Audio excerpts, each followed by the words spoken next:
Salut à tous les amis, salut à la communauté NBA hein, qui suit rigoureusement les petites vidéos hebdomadaires. Nous avons trois vidéos encore cette semaine, lundi, mercredi, vendredi. Donc nous allons commencer avec la première de la semaine.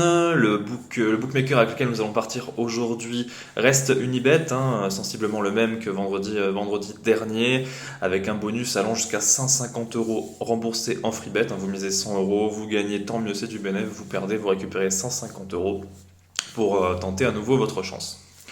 Et sans oublier le partenariat avec Sorare, 5 cartes achetées aux enchères. Vous en recevrez une gratuitement, c'est bien sympa, c'est ludique et vous pourrez retrouver le lien en dessous de la vidéo. Alors sans plus attendre, nous allons débuter la soirée NBA. Encore une fois, hier soir, beaucoup de surprises. Les Lakers qui tapent Brooklyn, les Kings qui tapent les Warriors. On a aussi eu Minnesota, bon, qui était moins de surprise hein, dans la mesure où Mitchell et Allen ont dû déclarer forfait enfin, en début de rencontre. Mais sinon, beaucoup de surprises encore une fois hier soir en NBA. On va tenter de repartir de l'avant pour ce soir avec 7 petits matchs au programme, une carte qui est relativement courte. Et nous allons prendre la direction de Détroit où les Pistons reçoivent les Raptors, une cote à 2,68 pour Détroit, à 1,48 pour Toronto. Détroit, ils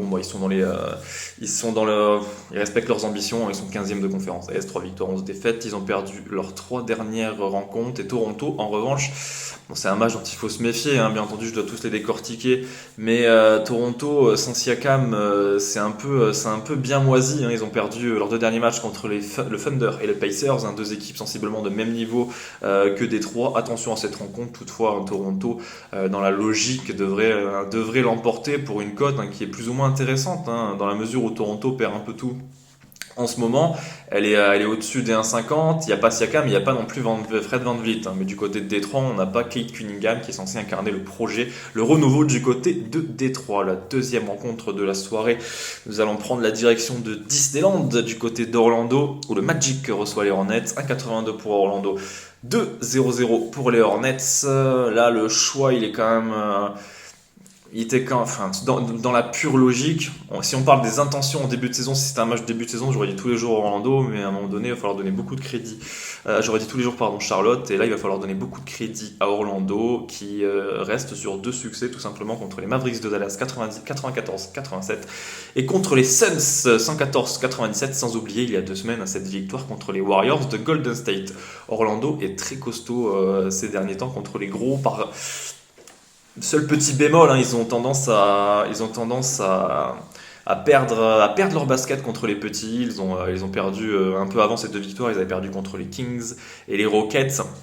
Mais Orlando, je pense que c'est une équipe qui peut avoir mine de rien des ambitions avec un collectif bien rodé et des jeunes joueurs prometteurs, et d'autant plus que le roster n'est pas au complet avec les retours prochains hein, de Cole Anthony et pour ce soir potentiellement de Paolo Banchero.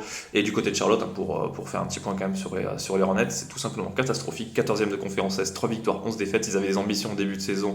Et maintenant, il n'y a plus rien. C'est 8 défaites consécutives, 9 sur les 10 derniers matchs. La situation est cata chez les Hornets. Je pense qu'ils ne vont pas tarder à tanker hein, ces derniers, d'autant plus que LaMelo Ball revient d'une blessure. Ça se trouve, ils vont le mettre de côté pour la saison. On verra bien en tout cas ce que va nous proposer Charlotte pour le reste de la saison, mais pour notre part, nous allons partir sur une victoire du Magic. Et dans ce match précisément, je suis parti sur le Terry Rozier à 20 points au plus, dans la mesure où ce dernier a mis 20 points au plus. Il a passé ce cut contre le Heat de Miami lors des 2 derniers matchs. Le Heat de Miami qui est une référence défensive en NBA, ce qui n'est pas le cas d'Orlando. Le 3e match de la soirée, nous allons rester dans la conférence Est, Boston OKC, un match totalement déséquilibré. Toutefois, il faut se méfier de cette équipe du Thunder d'OKC qui montre de très très très belles choses, hein, qui est 10e de conférence Ouest, 6 victoires, 7 défaites, et qui vient de remporter ses 2 dernières rencontres hein, contre des franchises de l'Est justement, 132-113 contre les Raptors, et en déplacement dimanche 18h, 135-145 dans le Madison Square Garden de New York, avec 145 points au compteur hein, dans une orgie offensive. S'il n'y a pas, normalement, il ne devrait pas y avoir de blessés, il ne devrait pas y avoir de joueurs au repos, on va dire. Après ce mini back-to-back. Moi, je pense que OKC va quand même tenir la dragée haute à Boston, qui est toujours privé de Malcolm Brogdon. Et le OKC plus 13 me semble cohérent, mine de rien, dans la mesure où OKC n'est pas à sous-estimer et joue très très bien en ce début de saison, je me répète.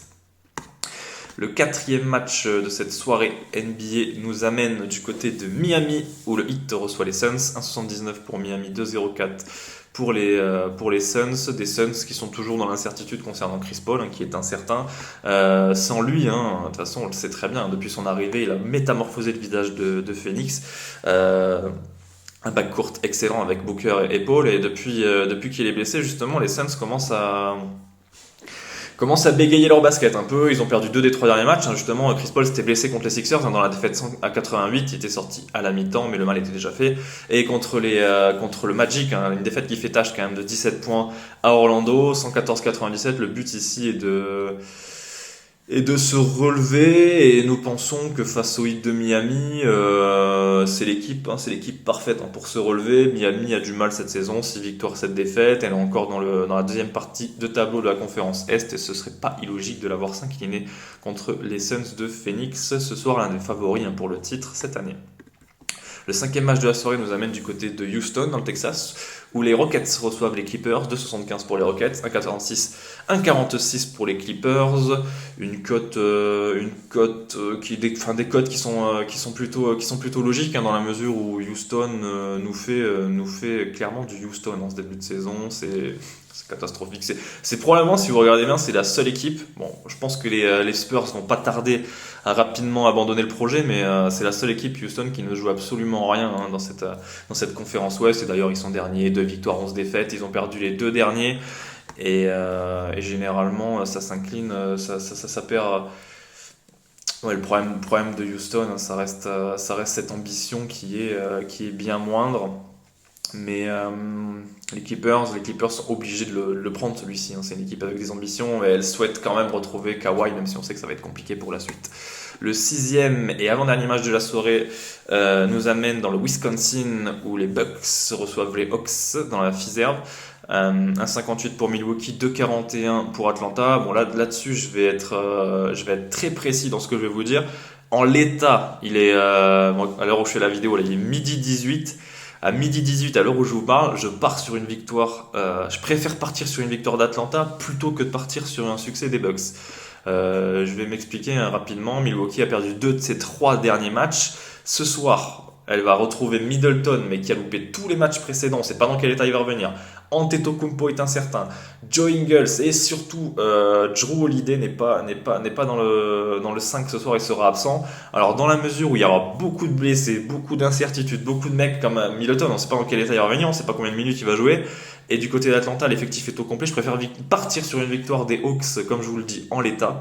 Si Antetokounmpo est présent, bien entendu, j'aurais changé mon fusil d'épaule. Mais là, en l'état, et comme je le vois, je préfère partir sur une victoire d'Atlanta avec toutes ces blessures et toutes ces incertitudes du côté de Milwaukee. Et pour finir cette carte NBA, nous prenons la direction de Golden State, chez le champion. Les Warriors reçoivent les Spurs, 1,31 pour Golden State, 3,25 pour San Antonio. Ça va mal, de toute façon, pour Golden State, ça va très très mal. Ils ont encore perdu hier soir à Sacramento. On le sait, ils ont fait une tournée, un petit road trip il y a une semaine, 10 jours dans la conférence Est, qui avait été catastrophique. Des défaites contre Orlando, Charlotte, Détroit. C'est une équipe qui avant tout ne trouve absolument pas ses repères défensifs, ce qui est inquiétant pour une franchise qui n'a sensiblement rien changé dans son 5, qui a les mêmes bases et qui se connaît par cœur. Golden State, accrochez-vous bien, est tout simplement la 30e défense NBA, 119,2 points encaissés. C'est pour cette raison que je vous conseillerais de partir sur un plus de 111,5 points pour les Spurs à 1,70 avec les Johnson, Vassell. Ça devrait quand même inscrire un paquet de points à San Antonio, d'autant plus qu'il ne faut pas oublier que cette franchise des Spurs n'est pas en reste offensivement. C'est la 13e équipe en 13e attaque en NBA avec plus de 113,5 points par rencontre. Pour cette raison, le plus de 111,5 points pour les Spurs me semble convenable. Je vous souhaite une excellente journée et je vous dis à mercredi. Ciao ciao.